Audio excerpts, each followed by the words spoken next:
अस्सलाम वालेकुम। अच्छा जी, आज हमारे पास एक मोबाइल आया है इनफिनिक्स का, इनफिनिक्स हॉट 9।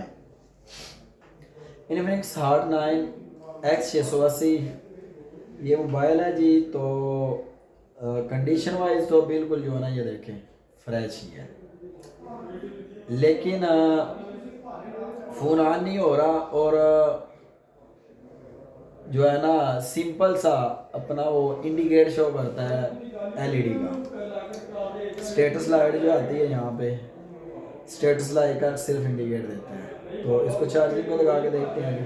फ़ोन को हमने लगाया हुआ है, बैटरी लगाई है हमने। बैटरी लगाने के बाद ये चार्जर पे लगाते हैं जी। तो ये चार्जिंग पे लगा दिया फ़ोन। तो ये देखें, फ़ोन को मैंने चार्जिंग पे लगाया और फ़ोन ने सिर्फ एक इंडिकेट दिया है। और अम्पेयर कंजप्शन 1 एम्पेयर ले रहे हैं लेकिन ये 1 एम्पेयर ले रहा है, फ़ोन ऑन नहीं है। इस कंडीशन में हम क्या करेंगे?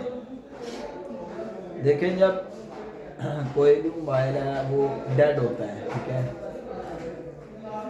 तो फ़ोन के डेड होने में जो है ना, या तो वो फ़ोन वाटर डैमेज हो सकता है, या उसमें डीसी ऐसी शॉर्ट हो सकता है, पीएम शॉर्ट हो सकता है। सीपीयू और ईएमएमसी की जो है ना, आपस में वो जो कम्युनिकेशन है वो ख़त्म हो जाती है। सीपीयू ड्राई शॉर्ट भी हो जाता है, ईएमएमसी ड्राई शॉर्ट हो जाती है, रैम शॉर्ट हो जाती है, ठीक है। तो बहुत ज़्यादा मसाइल बन सकते हैं। आपकी डीवीडी एम शॉर्ट हो जाए, डाटा और क्लॉक की लाइन शॉर्ट हो जाए, फ़ोन आपका डेड हो जाएगा। आरटीसी क्लॉक, वो उसको पानी लग जाए, आपका फ़ोन डेड हो जाएगा। या वो शॉर्ट हो जाए, आईसी छोटा सा आईसी है, फ़ोन आपका डेड हो जाएगा। लेकिन समटाइम ये होता है कि फ़ोन जो है ना आपका वाटर डैमेज नहीं होता, लेकिन वो यूज़र्स के दौरान ही कस्टमर अक्सर कंप्लेन करते हैं कि हमारा फ़ोन हम इस्तेमाल कर रहे थे, तो इस्तेमाल करते करते वो डेड हो गया। ज़्यादातर ये होता है कि लोग फ़ोन यूज़ करते हैं लेकिन साथ ऐसे चार्जर लगा के, तो उसमें टेक्नो इन्फिनिक्स ज़्यादा डेड होते हैं। और डेड होने का रीज़न ये होता है कि ये जो टेक्नो इन्फिनिक्स होते हैं, इनकी ज़्यादातर जो ईएमएमसी चिपें होती हैं ना, उनको जो है ना बूस्ट करके, उनकी हेल्थ रिपेयर करके तो मार्केट में वो पीसीबी आती है। और वो एक बॉक्स पैक हो के आ जाता है। और दुकानदारों के लिए तो वो डब्बा पैक फ़ोन होते हैं जी, बॉक्स पैक हैं जी। लेकिन जब वो हमारे पास आते हैं, हम उनकी जब जो है ना ईएमएमसी की हेल्थ चेक करते हैं, तो हमें पता चलता है इसकी तो हेल्थ बूस्ट की गई है। तो लिहाजा जो हमारे जैसे दुकानदार भाइयों से जो लोग बोर्ड लेकर जाते हैं, खैर हमने तो कभी बोर्ड सेल नहीं किया क्योंकि उसके जो पार्ट्स हैं वो हमारे काम के होते हैं। लेकिन जो लोग, जो दुकानदार हजरात डेड पीसीबी को सेल आउट करते हैं और उनसे वो सीपीयू और ईएमएमसी, ज़्यादातर ईएमएमसी जो है ना वो चाइनीज उठा के उसकी हेल्थ को बूस्ट करते हैं। बूस्ट करके तो है ना मल्टीपल ये पीसीबीज होती हैं और इन मल्टीपल पीसीबी के ऊपर वो लगा देते हैं, जिसकी वजह से मार्केट में वो ऐसे फ़ोन, रिफर्बिंग फ़ोन मार्केट में आते हैं। जब रिफर्ब फ़ोन मार्केट में आएगा तो फिर यही हाल होगा। इस कंडीशन में जो है ना, इसकी एक तो हम हेल्थ चेक करेंगे। इसकी ज़्यादातर हेल्थ का प्रॉब्लम आता है। या दूसरे नंबर पे, नंबर 1 पे तो इसकी हेल्थ होगी, नंबर 2, दूसरे नंबर पे इसका मसला आता है कि हमारा ईएमएमसी का जो रिक्वायरमेंट है, ईएमएमसी की जो रिक्वायरमेंट है हमारी, वो रिक्वायरमेंट क्लियर नहीं है। जब तक हमारी ईएमएमसी की रिक्वायरमेंट क्लियर नहीं होगी, ठीक है जी, ईएमएमसी की रिक्वायरमेंट पूरी नहीं होगी, फ़ोन हमारा ऑन नहीं होगा।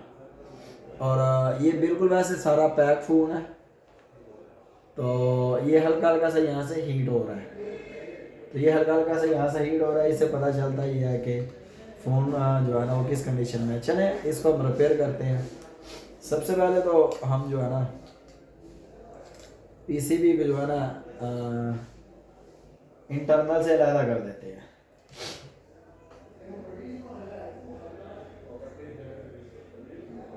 इंटरनल से अलग करने के बाद जो है ना, हम इसका आई टेस्ट कर रहे हैं। आई टेस्ट में मतलब ये सारा फ़ोन फ्रेश ही है, पैक ही है। इसके हम ग्रिल रिमूव करने वाले हैं। जो इसके ये सेफ्टी ग्रिल है ना, हमने इनको रिमूव करना है।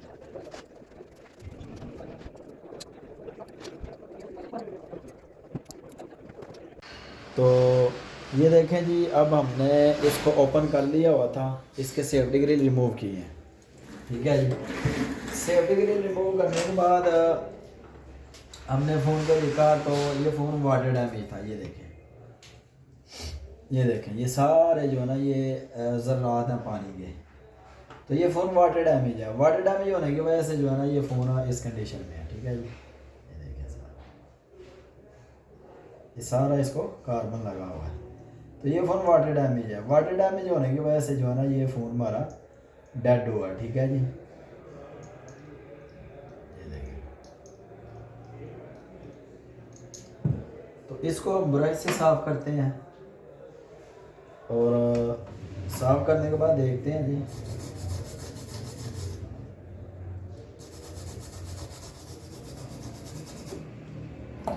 इसके ऊपर पेट्रोल लगाते हैं जी, पेट्रोल से जो है इसको नीट कर लेते हैं।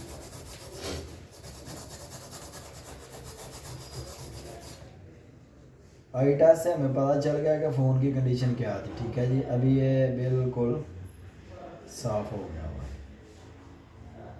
ठीक है जी। तो ये इसका इधर कार्बन है, तो ये फ़ोन वाटर डैमेज है। वाटर डैमेज होने की वजह से जो ना इस कंडीशन में है। बैक साइड पे इसके हम जाते हैं तो उधर PMI से लगा हुआ है। तो ये इसका डिस्प्ले सेक्शन है जी, ये तो बिल्कुल नीट है। ये इसका PM सेक्शन है जी, पावर सेक्शन भी वाटर डैमेज है, ये देखो। अब हम इसको भी अच्छे से नीट क्लीन कर देते हैं ताकि सारा बिल्कुल क्लियर होने के बाद जो है ना फिर हम इसकी टेस्टिंग कर लेते हैं।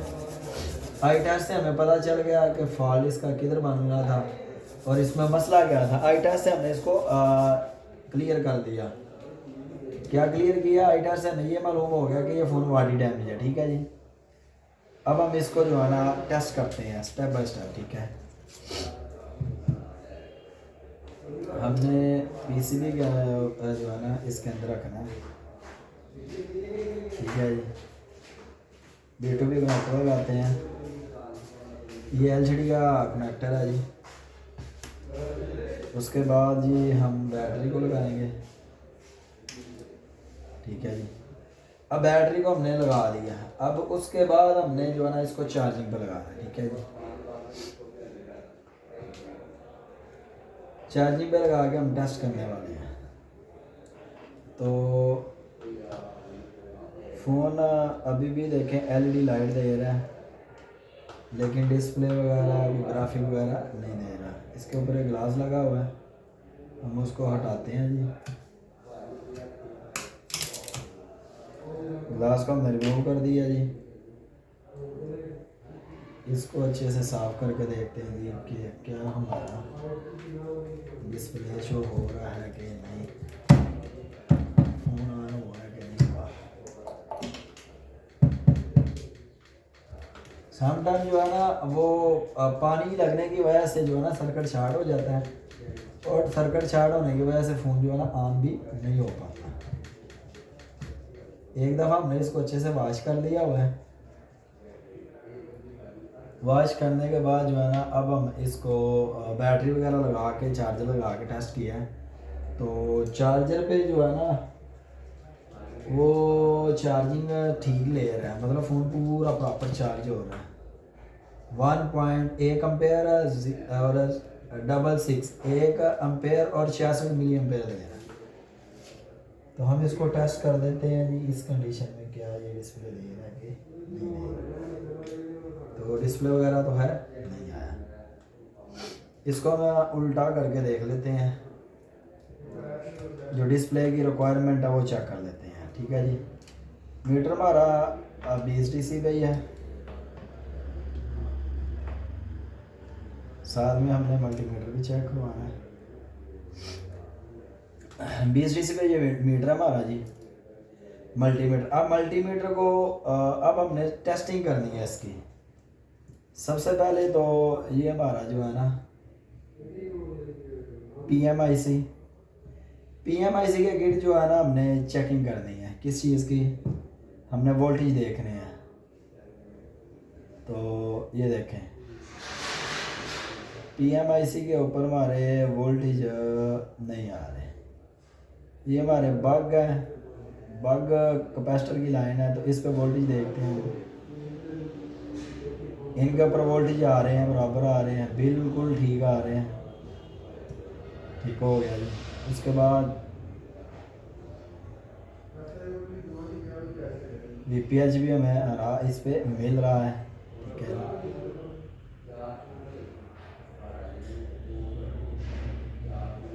कॉइल के ऊपर वोल्टेजेस बिल्कुल ठीक आ रहे हैं। 1.8 इधर आने चाहिए थे, ये 1.8 बिल्कुल आ रहे हैं। इस कॉइल पे देखते हैं जी, इस कॉइल पे भी हमारे वोल्टेज बराबर बन रहे हैं। अब इन कॉइल पे भी चेक कर देते हैं, तो इसमें भी वोल्टेजेस हमारे बन रहे हैं।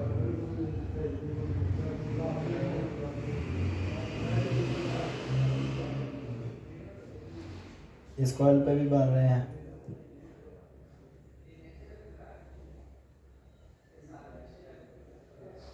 इस पे भी हमारे वोल्टेज बन रहे हैं। ठीक है जी।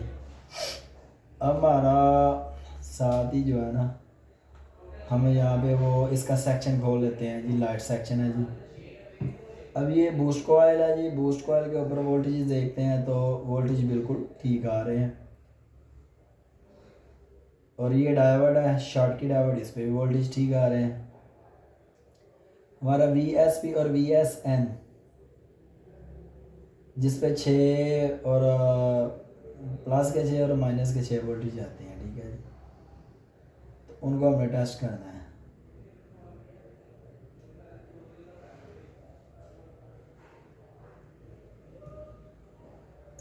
तो हम डायग्राम में भी चेक कर सकते हैं जी। हमने डायग्राम पे इसको ओपन किया हुआ है। ठीक है जी।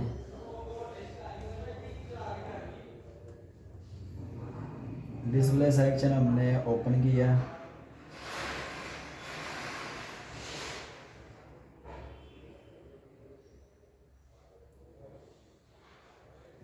ये हमारा LUV IC है जी। ये 2 कैप हैं जी।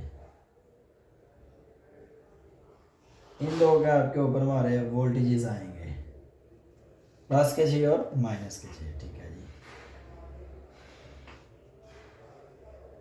उस एतबार से जो है ना, ये बड़ा कैप है, इसके साथ 2 छोटे कैप हैं। ठीक है, ये बड़ा कैप है, इसके साथ ये 2 छोटे कैप हैं। इनके ऊपर एक पे 6 और एक पे 5, एक पे प्लस के 6 और एक पे माइनस के 6 चाहिए, या 5 प्लस के या 5 माइनस के। ठीक है जी। ये हमने रख लिया जी इस जगह पे इसको। तो हमारे वोल्टेजेस ही नहीं मर रहे। हम देखते हैं कि क्या हमारा जो है ना VPH यहाँ तक आ रहा है। ये VPH बिल्कुल बराबर आ रहा है। IC तक पहुँच रहा कि नहीं पहुँच रहा। तो IC तक पहुँचने के लिए इसके ऊपर एक कॉइल है, कॉइल पे वोल्टेज आ रहा है, मतलब ये कॉइल के ऊपर वोल्टेजेस आ रहे हैं हमारे। ठीक है जी।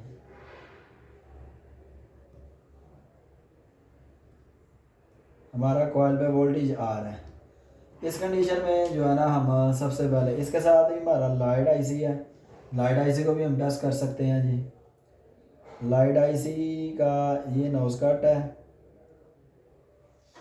और इसके मुताबिक ही हमने इसको चेक कर देना है। इसका नोज कट के हिसाब से जो है ना, इस साइड में इसके जो है सप्लाई वाले वोल्टेज हैं, इस साइड में भी सप्लाई वाले वोल्टेजेस हैं। मतलब ये कॉइल है, कॉइल के ऊपर इधर भी वोल्टेज है, इधर भी वोल्टेज है। ठीक है जी। तो बिल्कुल ये एंटी क्लॉकवाइज यहाँ से पिन नंबर 1 का काउंट यहाँ से करेंगे, फिर 2, फिर 3, फिर ये 4, फिर ये 5 नंबर हमारा PWM है। ठीक है, तो ये PWM की लाइन जो है ना, हमारी इस पर वोल्टेजेस नहीं आ रहे। और PWM पे जब हमारे वोल्टेजेस नहीं आएंगे, हमें कैसे पता चलेगा हमारा फ़ोन क्लियर है कि नहीं क्लियर। तो इस कंडीशन में सबसे पहले हम जो है ना, इसकी लाइट पे काम करते हैं। बोर्ड को ओपन किया, साइड पे रखा, तो इसका PWM हम काम करेंगे क्योंकि लाइट और ग्राफिक इसके अलग-अलग हैं। लाइट के लिए आईसी अलग से है और ग्राफिक के लिए इसका आईसी अलग से है। तो हम सिंपल सा जो है ना इसके 6 लाख आईसी को, जो 6 लाख आईसी है लाइट का, उसको हम उठाएंगे और PWM की लाइन जो है ना उस पर 1.8 वोल्ट हमने लगाना है। PWM 1.8 वोल्ट जो है ना वहाँ पे चाहिए हमें, ठीक है। तो मैं इस आईसी को फिलहाल रिमूव कर रहे हैं।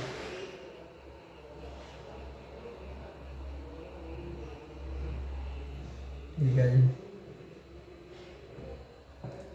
आईसी को इधर रखा। हमने एक दफ़ा इसकी वैल्यू लेनी है, ठीक है। हम सिंपल सा इसका ना GR चेक करेंगे इन पॉइंटों पे। इसको ज़रा हम अच्छे से साफ कर लेते हैं।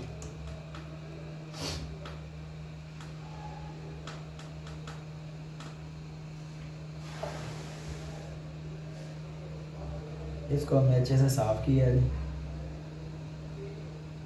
ये कॉइल के ऊपर ही हमने रख दिया है इसका आईसी, इसका आईसी है, ठीक है।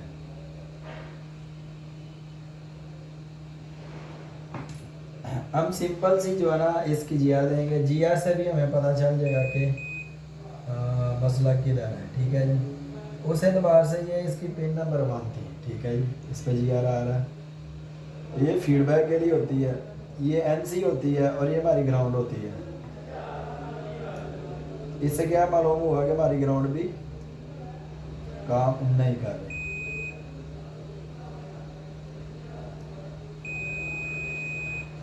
तो उस एतबार से ये हमारा बोर्ड चेंज है, इसलिए ये पिन नंबर इसकी एक फीडबैक की है, पिन नंबर 2 इसका NC है और पिन नंबर 3 इसका ग्राउंड है। लेकिन उस एतबार से ये पॉइंट यहाँ से स्टार्ट हो रहा है। Pin number 1, pin number 2, pin number 3, pin number 4, 5 और 6। तो ये पिन नंबर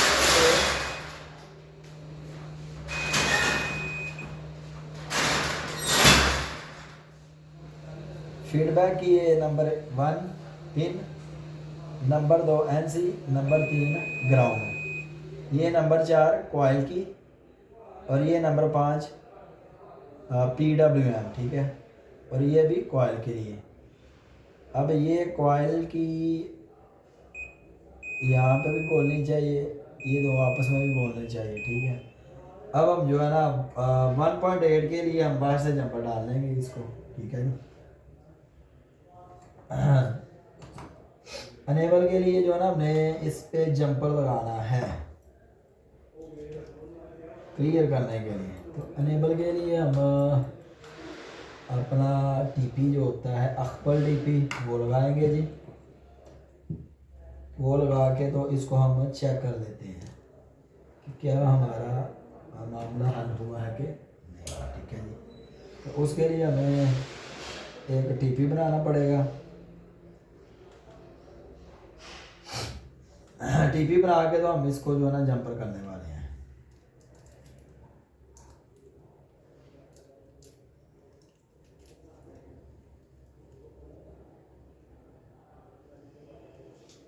इसका बनाएंगे हम TP।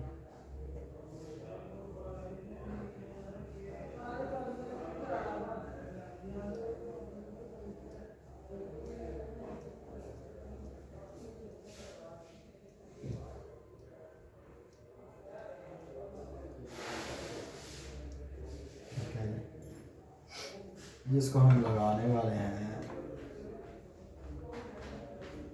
इसके पॉइंट नंबर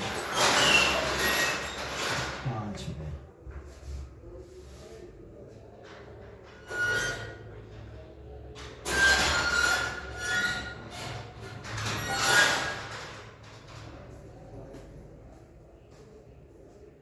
इसका पॉइंट नंबर 5 पे हम DP को लगाने वाले हैं।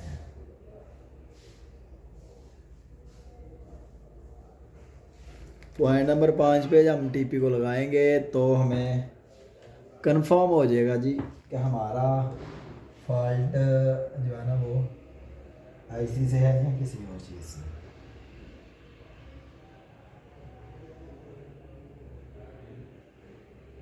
तो ये नंबर 5 पे हमने इसको जंपर देना है।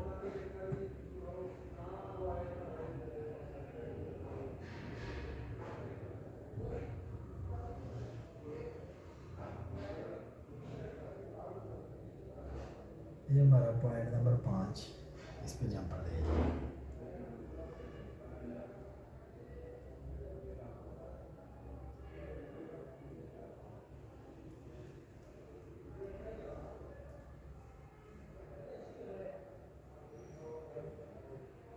और अब हम इसको करने वाले हैं जी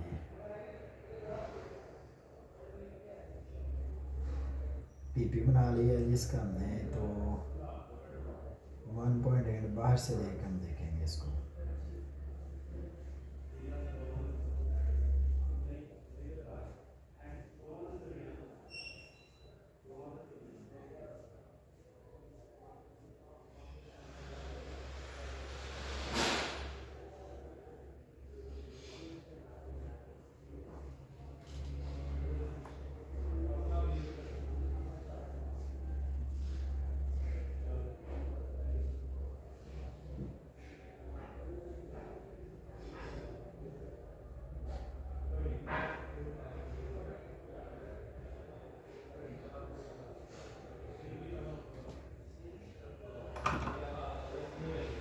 तो ये हमने लगा लिया जी इसका।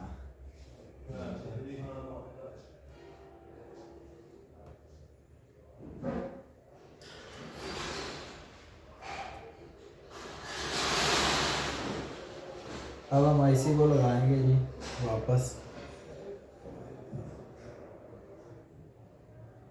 उसके लिए जो है ना हमने डायरेक्शन मालूम करनी होती है कि आईसी हमारा किस पोजीशन में था, ठीक है जी। तो अगर थोड़ा सा हम गौर करेंगे तो 6 पिन लाइट आईसी इस जगह से जो है ना ये डाउन साइड पे आके, तो ये हमारा पॉइंट है ना, कॉइल का नोज कट इधर है, इसका नोज कट इधर है। तो हमने ऐसे ही इसको लगाना है। उसके लिए जो है ना हम आईसी को पहले अच्छे से साफ कर देते हैं। साफ करने के बाद हम इसको टेस्ट करेंगे।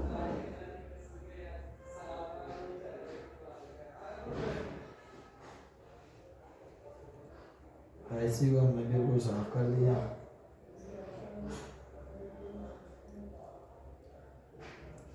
साफ करने के बाद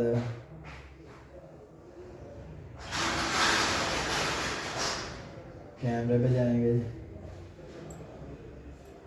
इसका नोज कट मालूम करके तो हमने इसको लगाना है।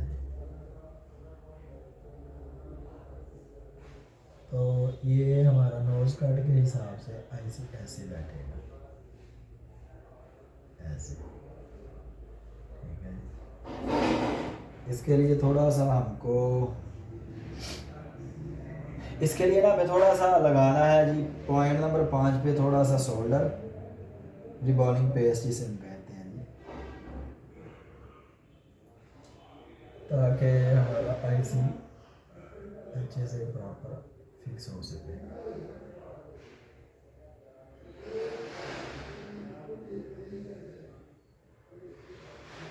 ठीक है।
तो ये हमने जंपर CABC या PWM जो है उस लाइन पे हमने ये जंपर लगाया है, ठीक है जी।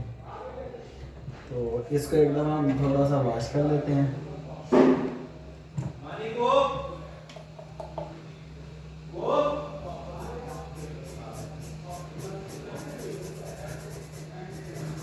वॉश करने के बाद अब जो है ना जंपर दोबारा से लगाएंगे।